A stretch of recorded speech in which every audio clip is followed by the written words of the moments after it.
2 Samuel 21ஆம் அதிகாரம். தாவீதின் நாட்களில் 3 வருஷம் ஓயாத பஞ்சம் உண்டாயிருந்தது. அப்பொழுது தாவீது கர்த்தருடைய சமூகத்தில் விசாரித்தான். கர்த்தர் கிபியோனியரை கொன்று போட்ட சவுலுக்காகவும் இரத்தப்பிரியரான அவன் வீட்டாருக்காகவும் இது உண்டாயிற்று என்றார். அப்பொழுது ராஜா கிபியோனியரை அழைப்பித்தான். கிபியோனியரோ இஸ்ரவேல் புத்திரராயிராமல் எமோரியரில் மீதியாயிருந்தவர்கள். அவர்களுக்கு இஸ்ரவேல் புத்திரர் ஆணையிட்டிருந்தார்கள். சவுல் இஸ்ரவேல் புத்திரருக்காகவும் யூதாவுக்காகவும் காண்பித்த வைராக்கியத்தினால் அவர்களை வெட்ட வகை தேடினான்.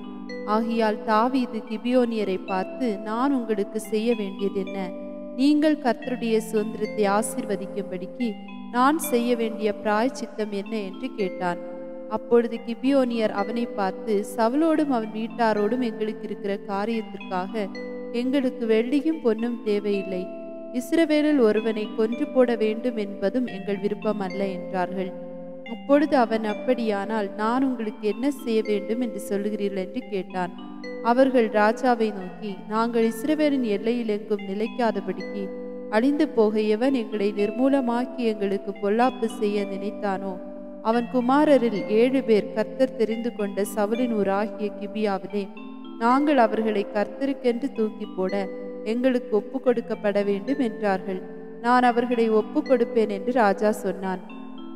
ஆனாலும் ராஜா சவுலின் குமாரனாகிய யோனத்தானும் கர்த்தரை கொண்டிட்ட ஆணையின் நிமித்தம் ராஜா சவுலின் குமாரனாகிய யோனத்தானின் மகன் மேவிபோசேத்தை தப்பவிட்டு ஆயாவின் குமார்த்தியாகிய ரிஸ்பாள் சவுலுக்கு பெற்ற அவளுடைய 2 குமாரராகிய அர்மோனியையும் மேவிபோசேத்தையும் சவுலின் குமார்த்தியாகிய மெகோரத்தியனான பர்சிலாவின் குமாரனாகிய அதரியலுக்கு பெற்ற அவளுடைய 5 குமாரரையும் பிடித்து அவர்களை கிபியோனியர் கையில் ஒப்பு கொடுத்தான். அவர்களை கர்த்தருடைய சமூகத்தில் மலையின் மேல் தூக்கி போட்டார்கள். அப்படியே அவர்கள் 7 பேரும் ஒருமிக்க விழுந்தார்கள். வார்கோதுமை அறுப்பு துவங்குகிற அறுப்பு காரத்தின் முந்தின நாட்களிலே அவர்கள் கொன்று போடப்பட்டார்கள்.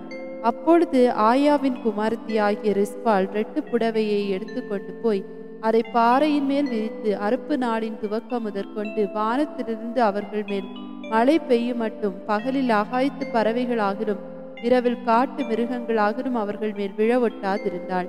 ஆயாவின் குமார்த்தியாகிய ரிஸ்பாள் என்னும் சவுலின் மறுமனையாட்டி செய்தது தாவீதுக்கு அறிவிக்கப்பட்ட போது தாவீது போய் பெலிஸ்தியர் கில்போவாவிலே சவுலை வெட்டின போது பெத்சானின் வீதியிலே தூக்கி போடப்பட்டதும் கீலேயாத்திலுள்ள யாபேஸ் பட்டணத்தார் அங்கே போய் திருட்டளவாய் கொண்டு வந்ததுமான சவுலின் எலும்புகளையும் அவன் குமாரனான யோனத்தானின் எலும்புகளையும் அவர்களிடத்திலிருந்து எடுத்து அங்கே இருந்து அவர்களை கொண்டு வந்து தூக்கி போடப்பட்டவர்களின் எலும்புகளையும் அவைகளோடு சேர்த்து சவுலின் எலும்புகளையும் அவன் குமாரனாகிய யோனத்தானின் எலும்புகளையும் பென்யமின் தேசத்து சேலா ஊரில் இருக்கிற அவன் தகப்பனாகிய கீசின் கல்லறையில் அடக்கம் பண்ணினார்கள். ராஜா கட்டளையிட்டபடி எல்லாம் செய்தார்கள். அதற்கு பின்பு தேவன் தேசத்திற்காக செய்யப்பட்ட வேண்டுதலை கேட்டறினார். பின்பு பெலிஸ்தியர் இஸ்ரவேலின் மேல் யுத்தம் செய்தார்கள். அப்பொழுது தாவீதும் அவனோட கூட அவன் சேவகரும் போய் பெலிஸ்தியரோடு யுத்தம் பண்ணினார்கள். தாவீது விடாய்த்து போனான். அப்பொழுது 300 சேக்கல் நிறை வெண்கலமான ஈட்டியை பிடிக்கிறவனும் புது பட்டயத்தை அறையிலே கட்டி கொண்டவனுமான இஸ்பிபேனோப் என்னும் ராட்சத புத்திரரில் ஒருவன் தாவீதை வெட்ட வேண்டும் என்று இருந்தான். செரியாவின் குமாரனாகிய அபிசாய் ராஜாவுக்கு உதவியாக வந்து பெலிஸ்தியரை வெட்டி கொன்று போட்டான். அப்பொழுது தாவீதின் மனுஷர், இஸ்ரவேலின் விளக்கு அணைந்து போகாதபடிக்கு நீர் இனி எங்களோட யுத்தத்திற்கு புறப்பட வேண்டாம் என்று அவனுக்கு ஆணையிட்டு சொன்னார்கள். அதற்கு பின்பு பெலிஸ்தியரோட திரும்பவும் கோபிலே யுத்தம் நடந்தது.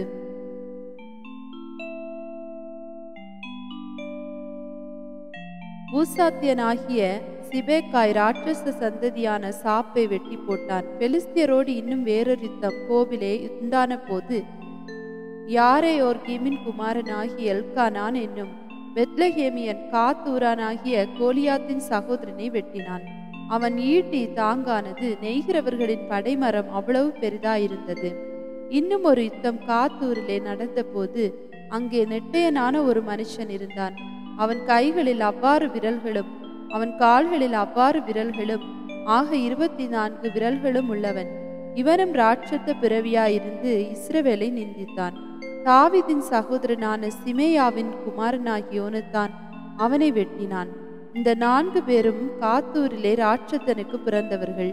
இவர்கள் தாவீதின் கையினாலும் அவன் சேவகரின் கையினாலும் அடிந்தார்கள். 2 சாமுவேல் 22ஆம் அதிகாரம். கர்த்தர் தாவீதை அவனுடைய எல்லா சத்துருக்களின் கைக்கும் சவுலின் கைக்கும் நீங்களாக்கி விடுவித்த போது அவன் கர்த்தருக்கு முன்பாக பாடின பாட்டு: கர்த்தர் என் கன்மலையும் என் கோட்டையும் என் இரட்சகரும் ஆனவர்.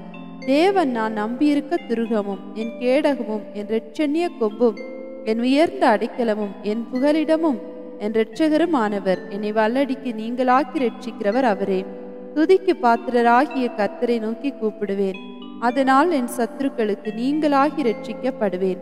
மரண அலைகள் என்னை சூழ்ந்து கொண்டு துர்ச்சன பிரவாகம் என்னை பயப்படுத்தினது.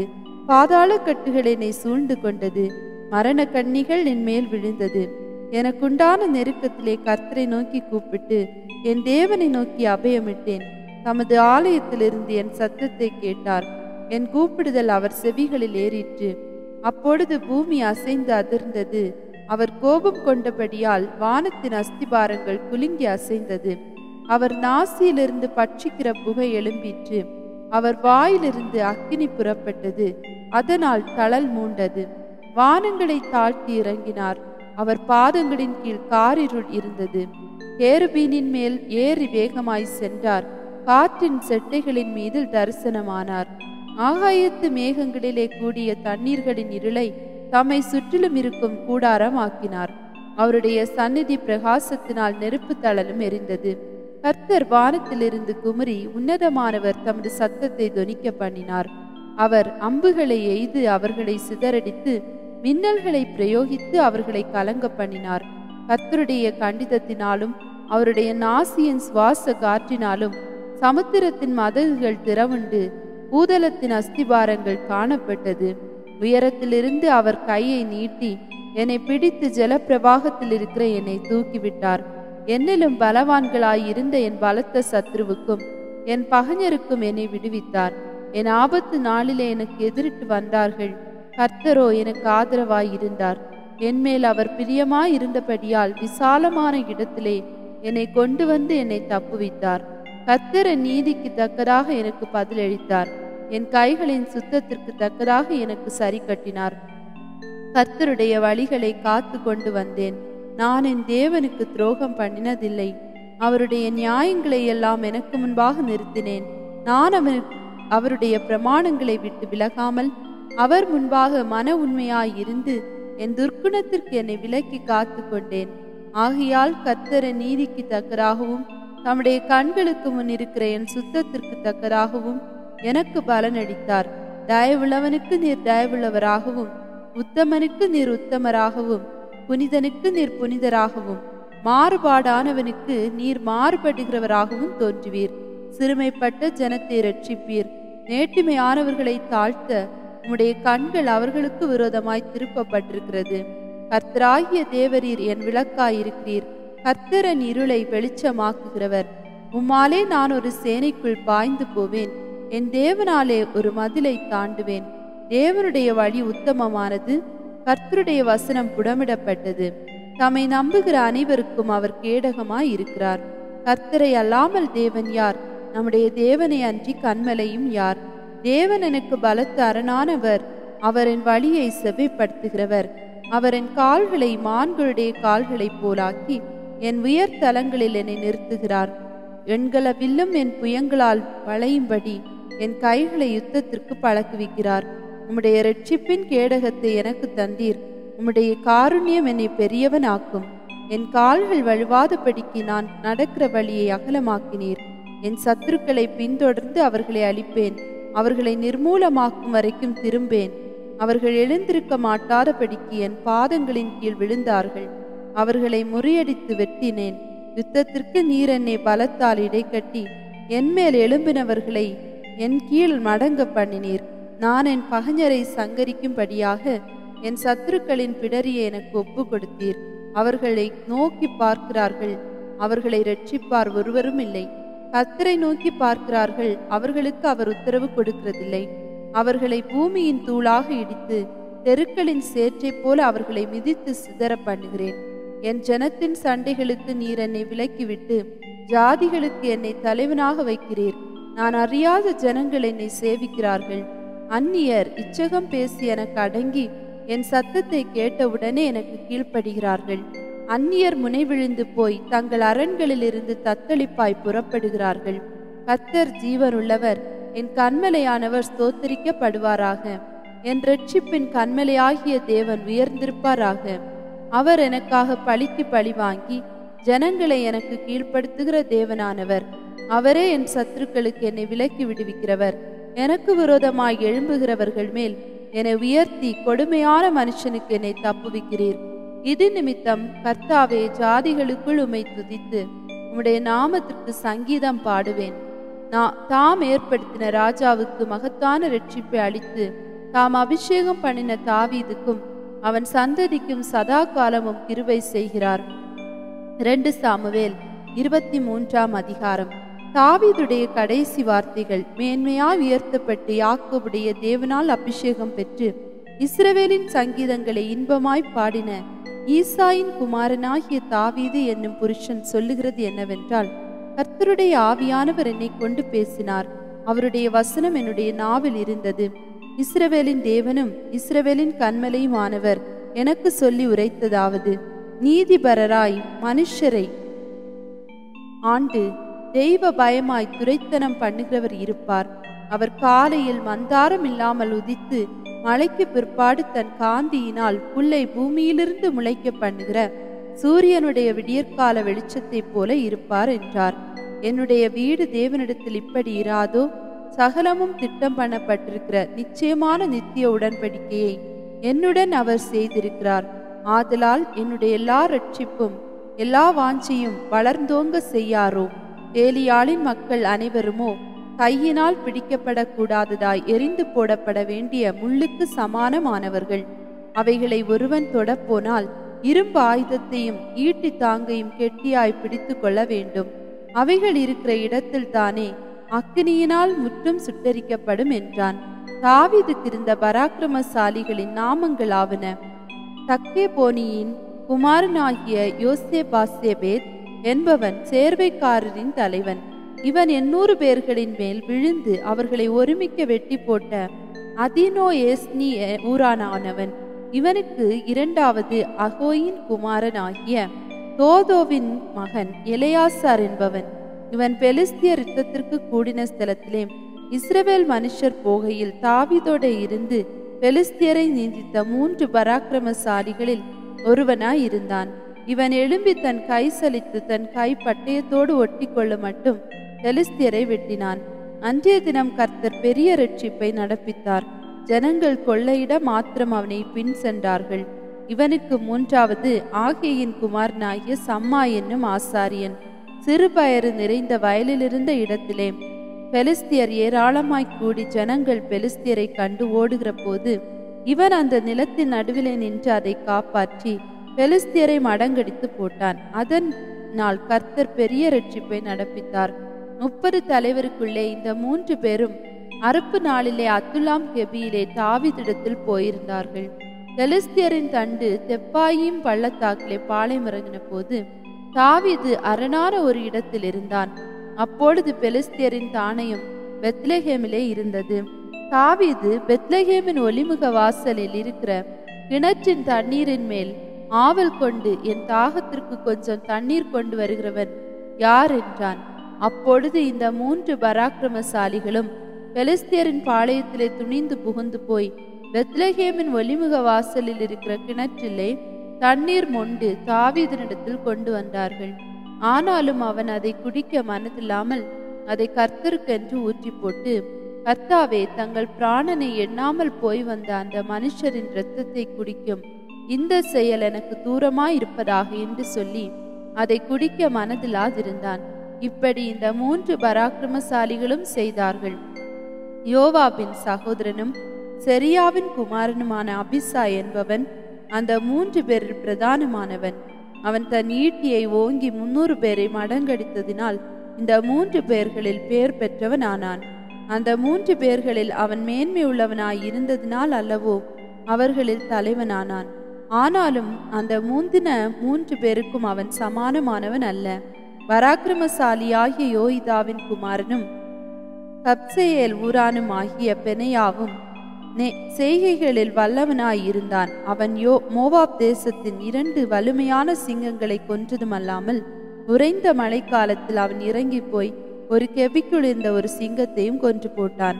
அவன் பயங்கர ரூபமான ஒரு எகிப்தியனையும் கொன்று போட்டான்.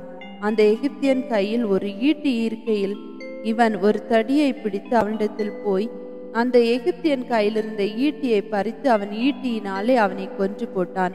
இவைகளை யோய்தாவின் குமாரனாகிய பெனையா செய்தபடியினால் 3 பராக்கிரமசாலிகளுக்குள்ளே பேர் பெற்றவனாய் இருந்தான். 30 பேரிலும் இவன் மேன்மையுள்ளவன். ஆனாலும் அந்த முந்தின 3 பேருக்கு இவன் சமானமானவன் அல்ல. இவனை தாவீது தன் மெய் காவலருக்கு தலைவனாக வைத்தான். யோவாபின் தம்பி ஆசகேல் மற்ற 30 பேரில் ஒருவன். அவர்கள் யாரெனில் பெத்லெகேம் ஊரானாகிய தோதோவின் குமாரன் எல்கானான், ஆரோத்தியனான சம்மா, ஆரோத்தியனாகிய எலிக்கா, பல்தியனாகிய ஏலேஸ், இக்கேசின் குமாரனாகிய ஈரா என்னும் தெக்கோவியன், ஆனதோத்தியனாகிய அபியேசர், ஊசாத்தியனாகிய மெப்புனாயி, அகோகியனாகிய சல்மோன், தெத்தோபாத்தியனாகிய மகராயி, பானாவின் குமாரனாகிய ஏலே பெண்ணும் தேத்தோபாத்தியன், பென்யமின் புத்திரரின் கிபியா ஊரானாகிய ரிபாயின் குமாரன் இத்தாயி, பிரோத்தியனாகிய பெனையா, காகால் நீரோடைகளின் தேசத்தானாகிய சத்தாயி, அர்பாத்தியனாகிய அபி அல்போன், கருமியனாகிய அஸ்மாவேத், சல்போனியனாகிய எலியுபா, யாசேனின் குமாரரில் யோனத்தான் என்பவன், ஆசாரியனாகிய சம்மா, சாராரின் குமாரனாகிய அஹியாம் என்னும் ஆசாரியன், மாகாத்தியனின் குமாரனாகிய அகஸ்பாமின் மகன்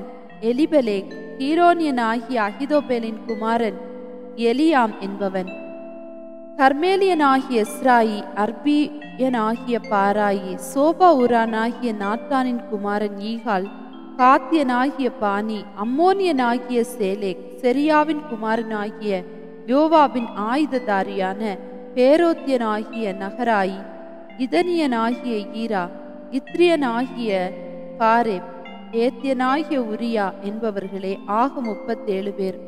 2 சாமுவேல் 24ஆம் அதிகாரம். கர்த்தருடைய கோபம் திரும்ப இஸ்ரவேலின் மேல் மூண்டது.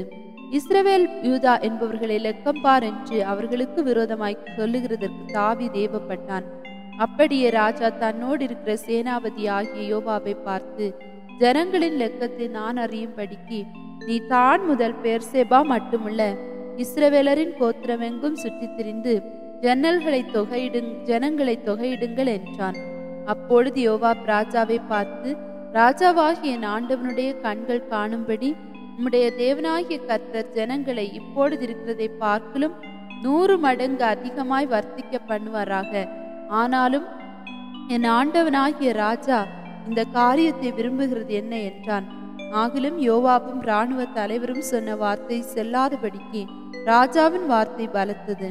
அந்தபடியே இஸ்ரவேல் ஜனங்களை தொகையிட யோவாபும் இராணுவ தலைவரும் ராஜாவை விட்டு புறப்பட்டு போய் யோர்தானை கடந்து காத்தென்னும் ஆறுகளின் நடுவே இருக்கிற பட்டணத்திற்கு வலது புறமான ஆரோவேரிலும் யாசேரிடத்திலும் பாளையமிறங்கி அங்கேருந்து கீலேயாத்திற்கும் தாதீம் ஓத்சிக்கும் போய் அங்கேருந்து தான்யானுக்கும் சீதோனின் சுற்றுப்புறங்களுக்கும் போய் பிற்பாடு தீரு என்னும் கோட்டைக்கும் ஏவியர் கானானியருடைய சகல பட்டணங்களுக்கும் போய் அங்கேருந்து யூதாவின் தென்புறமான பெர்சேபாவுக்கும் போய் இப்படி தேசமெங்கும் சுற்றி திரிந்து 9 மாதமும் 20 நாளும் ஆன பிற்பாடு எருசலேமுக்கு வந்தார்கள். யோவாப் ஜனத்தை லெக்கம் பார்த்த தொகையை ராஜாவுக்கு கொடுத்தான்.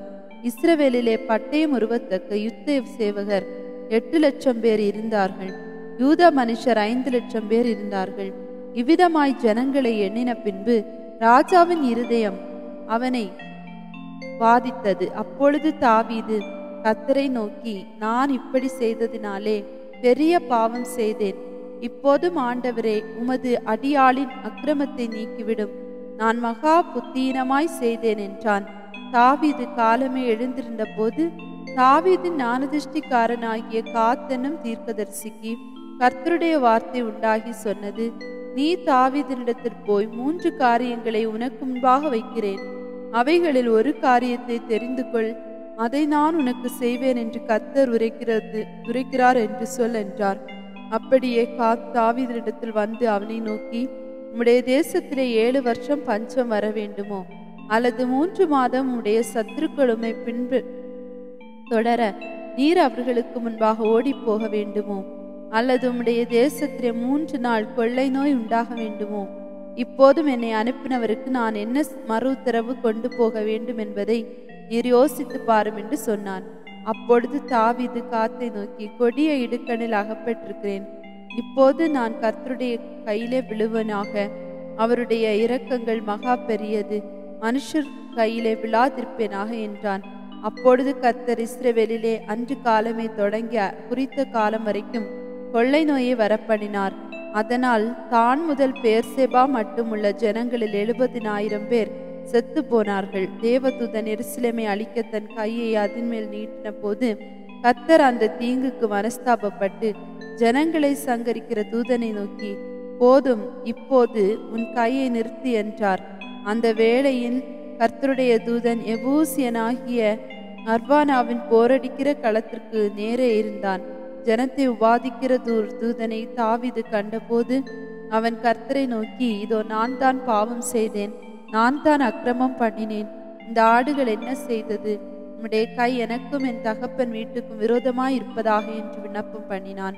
அன்றைய தினம் காத் என்பவன் தாவீதினிடத்தில் வந்து அவனை நோக்கி, நீர் போய் எபூசியனாகிய அர்வானாவின் களத்திலே கர்த்தருக்கு ஒரு பலிபீடத்தை உண்டாக்கு என்றான். காத்துடைய வார்த்தையின்படியே தாவீது கர்த்தர் கற்பித்த பிரகாரமாக போனான். அர்வானா ஏறிட்டு பார்த்து ராஜாவும் அவனுடைய ஊழியக்காரரும் தன்னிடத்தில் வருகிறதை கண்டு அர்வானா எதிர்கொண்டு போய் தரை மட்டும் குனிந்து ராஜாவை நோக்கி, ராஜாவாகிய என் ஆண்டவன் தமது அடியானிடத்தில் வருகிற காரியம் என்ன என்று கேட்டதற்கு தாவீது, பாதை ஜனத்தை விட்டு நிறுத்திப்பட கர்த்தருக்கு ஒரு பலிபீடத்தை கட்டபடிக்கு அந்த களத்தை உன் கையிலே கொள்ள வந்தேன் என்றான். அர்வானா தாவீதை பார்த்து, ராஜாவாகிய என் ஆண்டவன் இதை வாங்கி கொண்டு தம்முடைய பார்வைக்கு நலமானபடி பலியிடுவாராக. இதோ தகன பலிக்கும் ஆடுகளும் விறகுக்கு போரடிக்கிற உருளைகளும் ஆடுகளின் நுகத்தடிகளும் இங்கே இருக்கிறது என்று சொல்லி அர்வானா யுராஜயோக்கியமாக அவைகள் எல்லாவற்றையும் ராஜாவுக்கு கொடுத்த பின்பு அர்வானா ராஜாவை நோக்கி, உம்முடைய தேவனாகிய கர்த்தர் உம்மிடத்தில் கிருபையாயிருப்பாராக என்றான். ராஜா அர்வானாவை பார்த்து, அப்படி அல்ல, நான் இலவசமாய் வாங்கி தேவனாய கர்த்தருக்கு சர்வாங்க தகன பலிகளை செலுத்தாமல் அதை உன் கையிலே விலைக்கிரயமாய் வாங்குவேன் என்று சொல்லி தாவீது அந்த களத்தையும் மாடுகளையும் 50 சேக்கல் நிறைவெள்ளிக்கு கொண்டான். அங்கே தாவீது கர்த்தருக்கு ஒரு பலிபீடத்தை கட்டி சர்வாங்க தகன பலிகளையும் சமாதான பலிகளையும் செலுத்தினான். அப்பொழுது கர்த்தர் தேசத்துக்காக செய்யப்பட்ட வேண்டுதலை கேட்டருளினார். இஸ்ரவேலின் மேலிருந்த அந்த வாதை நிறுத்தப்பட்டது.